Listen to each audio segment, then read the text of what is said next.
C'est-à-dire que, comme vous savez, surtout particulièrement en ce qui concerne la République démocratique du Congo, en principe, nous sommes un pays agressé par un pays voisin. C'est une violation caractérisée du droit international, parce que le recours à la guerre a été mis hors la loi par la communauté internationale.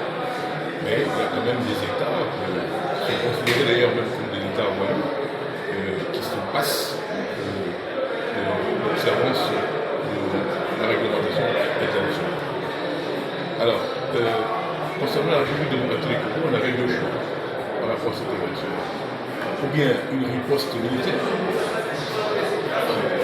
l'équivalent de l'agression, ou alors carrément une solution diplomatique.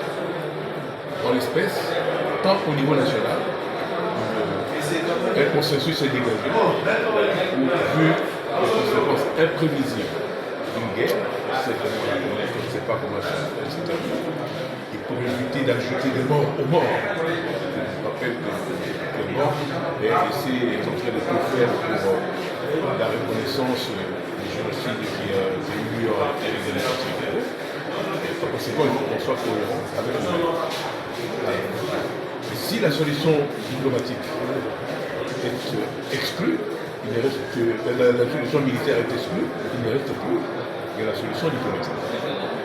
Alors, sur le plan diplomatique, on a plusieurs canaux qui nous permettent d'obtenir un résultat conséquent que la population congolaise attend. D'abord, très bien sur le Conseil de sécurité des Nations Unies, qui est l'organe permanent chargé du maintien de la paix et de la sécurité internationale. Et sous la base de la Charte des Nations Unies, le Conseil de sécurité dispose de leviers qui permettent d'obliger un État à respecter scrupuleusement les prescriptions de la Charte des Nations Unies.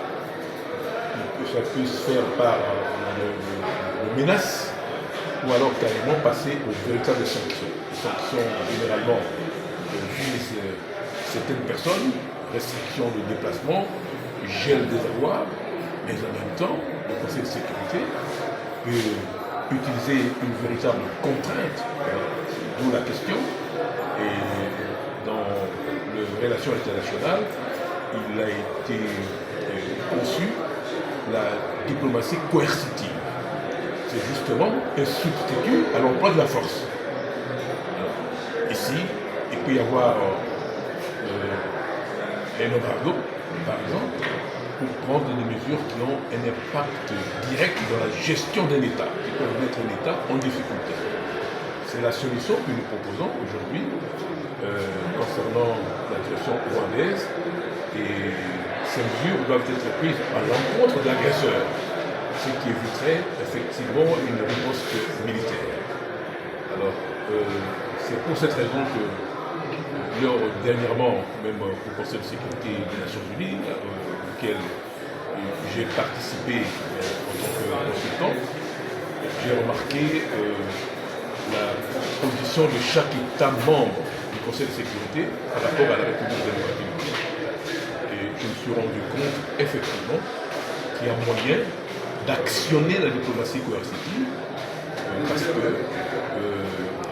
le pays agresseur, aujourd'hui, en l'occurrence le Rwanda, vit presque essentiellement des appuis que lui apporte la communauté internationale. Et si on ferme le robinet de ce côté-là, effectivement, il peut y avoir des conséquences extrêmement graves pour la gestion du pays, qui peut ramener ce pays agresseur à la région.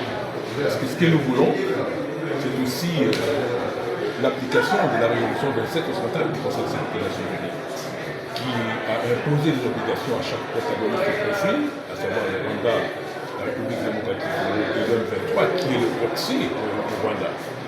Et en ce qui concerne le Rwanda, il a été, on lui a intimé l'ordre du Conseil donc, de retirer ses troupes de la République démocratique du Congo sans condition et immédiatement. Et la deuxième condition, c'était celle de cesser tout appui au M23, qui est son proxy. Alors, ce que l'on constate actuellement, c'est que le Rwanda n'a pas exécuté son obligation, qui d'ailleurs, comme je l'ai rappelé tout à l'heure, ne devrait être subordonnée à aucune condition. Parce que là, il y a une violation grave du droit international qui énerve la communauté internationale.